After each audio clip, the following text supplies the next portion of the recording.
The interview session with our friends from Portugal. The gentleman I have on the stage today is called Telmo Carvalho. He's one of the advisors from the minister. And we want to try to understand what is the strategy in Portugal and what will be the outcome of this blue strategy and what will be the advantages for you to invest or to come to Portugal.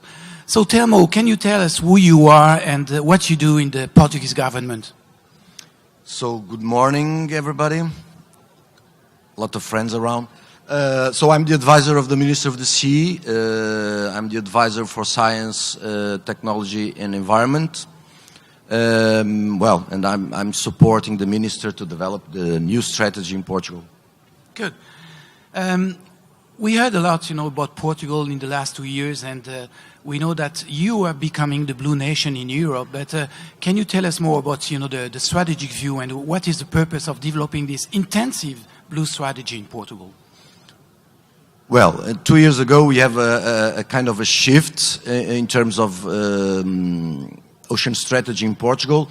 The strategy is the same, but the approach is a little bit different. And that's why we created a dedicated ministry to the sea in Portugal after more than 20 years without having one.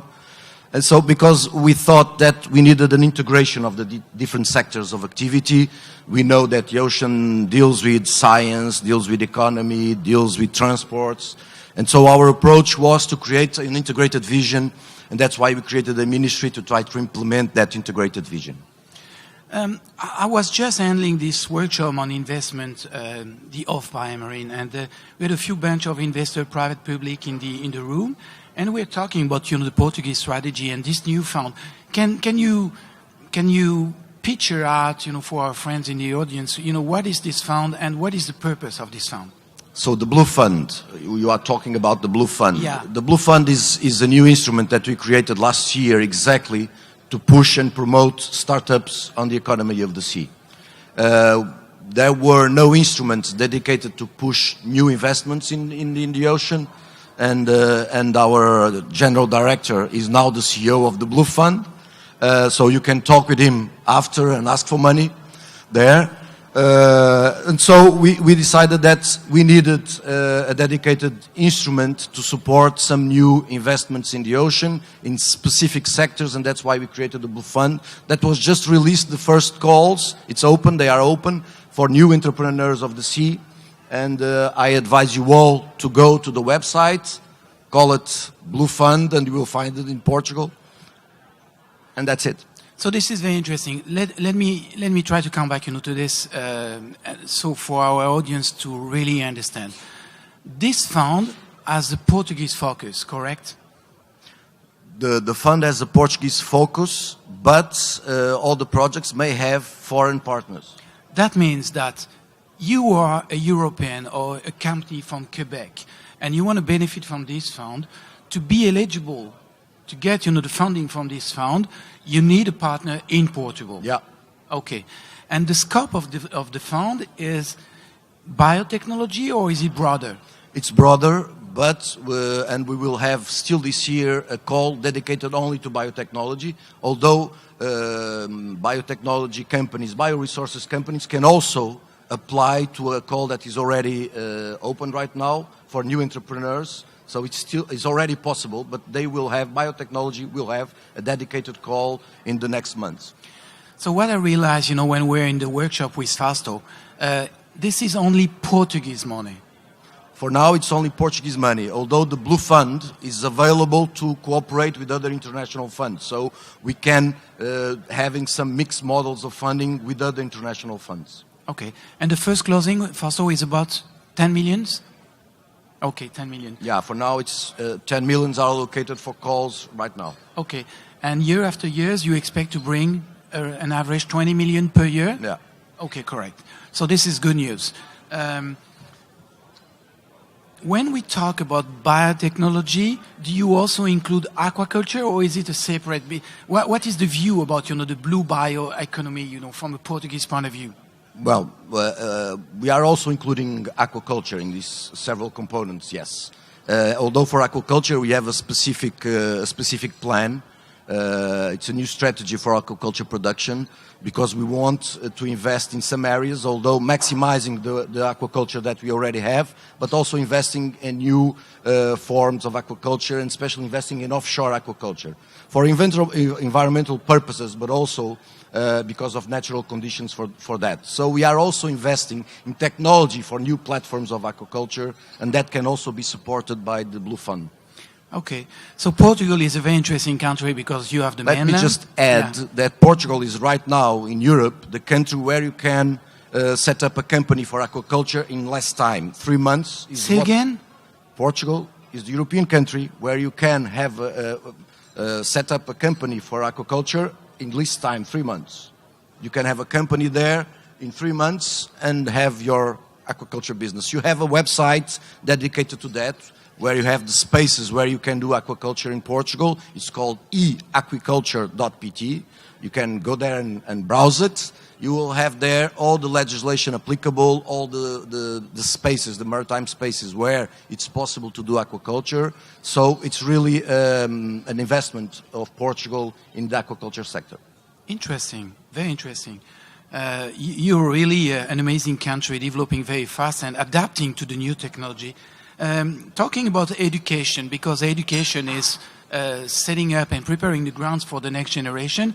I know that Portugal has developed for the last few years an interesting program going to primary school and first level education. So what is the mid-term and long-term view in terms of preparing the next generation? Well, we have an investment in education, in training, since the first grades of school, but also for higher education, but also for the professionals. We are now pushing and improving and cooperating even, for instance, with Norway in training professionals, sailors, for instance, or fishermen. We have specific schools for fishermen, and we are upgrading all the facilities and all the curricula right now. And we are also, for instance, in terms of fishermen, promoting the readaptation of fishermen to other kinds of activities. We have a problem there with sustainability of fisheries, so we are trying to give some alternative incomes and labor market to fishermen that are starting to have problems in having jobs. So we're talking about reconversion? Reconversion, for instance. Maybe Fausto could explain it better, but for instance, in the Azores, you have a successful case of reconverting fishermen to touristical purposes in whale watching or dolphin watching, those kinds of reconversion, that sometimes it's even better for them in terms of the revenue of their activity. Excellent.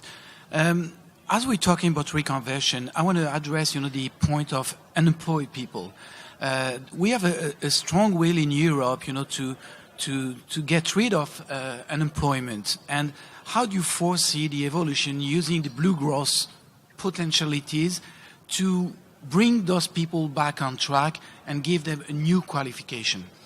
Well, there's a sector where we are betting, if I might say now, and that we think is crucial for all these new startups and for the biotech, but for all bioresources, that is the technician level. There's a scarcity in Portugal of the technician level that can support all the facilities of production and so on. We are investing in that sector. So once again, professional training. We don't need only the owners and the investors. We need the technicians to maintain those factories working. And that's where we are investing. And it's the same, more or less the same problem that we have also in the scientific sector related with the ocean. Because at a certain stage we only have researchers and we don't have lab technicians, for instance. It's also one of the sectors where we are investing to have this middle professional level maintaining the system. Excellent. For our friends within Hatton, 2014 convention, if they want to understand in a nutshell, what are the key advantages, for any foreign company to invest, to go, to work, to partnership with Portuguese company, what would be your answer? My answer is go and see. But in any case, what I can tell, we are promoting now an integrated approach. Everybody knows more or less, and if you don't know, you should look for it. We have the natural resources there. the bioresources in our deep or ultra-deep waters are there, and we want them to be explored sustainably, of course. We are creating, and we are trying to minimize all the contextual problems that we were facing, administrative, bureaucratic, and we are also putting in place new mechanisms that support the funding and the beginning of those investments. So we are now having, besides that, we have high qualified professionals there at the level of universities and some research centers. So we think we have now a core baseline that facilitates a lot investment and the growth of companies in the Portuguese territory. So we really hope to see you there investing and building your business soon.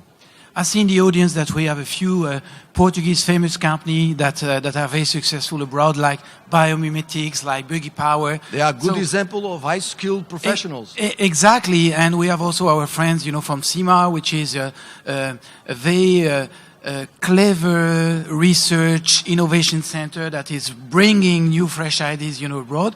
So. Are you proud of your industry, and what will be the next step? Because I'm by heart I'm Portuguese, and I'm very proud, to be working with you on the next edition. But how can we make Portugal even greater around the world as a blue nation? Well, that's very difficult to say. We think our plan is working slowly, even a little bit faster than we expected. It's working, it's being recognized. Portugal is also assuming some leadership internationally in terms of conservation and sustainable use of the You mean oceans. the Secretary of UN?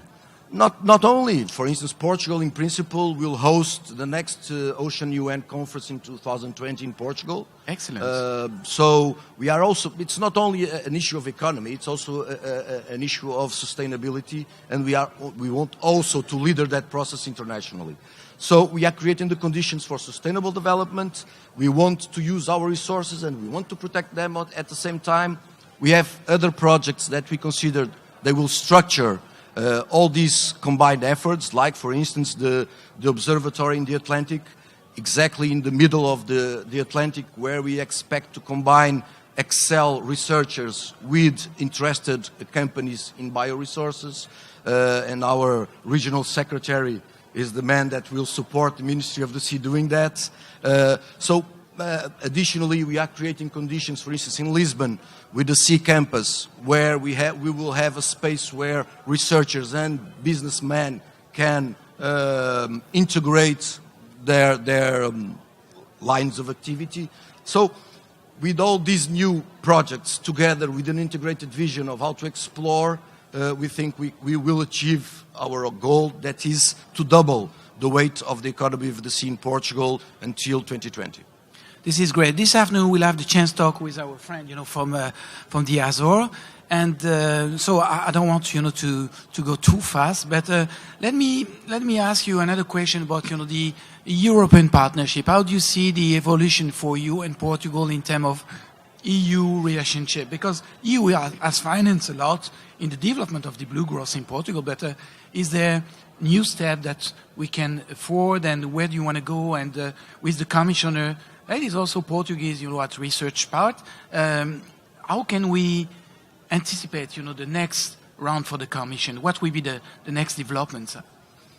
Well, that's difficult to say. In any case, of course, our relation with the Commission is crucial, even because some of the rules that we have to apply in Portugal comes from the European Union. So even in terms of aquaculture, in terms of environmental protection, but we have a new area that we are very aligned with the Commission right now, that is the renewable energies, especially the offshore and especially the wave and the wind energies. Do you have a real practical project? We have a roadmap that we released last year for the industrialization of renewable ocean energies. And we have now a pilot zone in the north of Portugal where we are releasing the second stage of the wind float. That is our biggest project in offshore wind farms.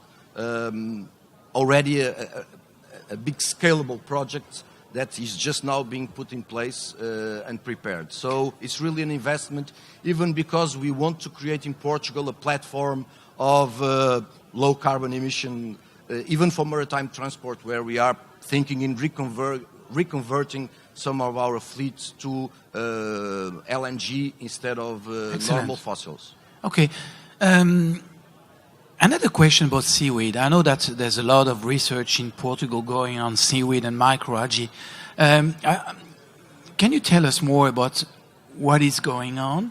And I know it's important in terms of carbon capture also, but will it be a place for a seaweed producer in Portugal? Because the cost is very specific. You know, it goes down very quickly.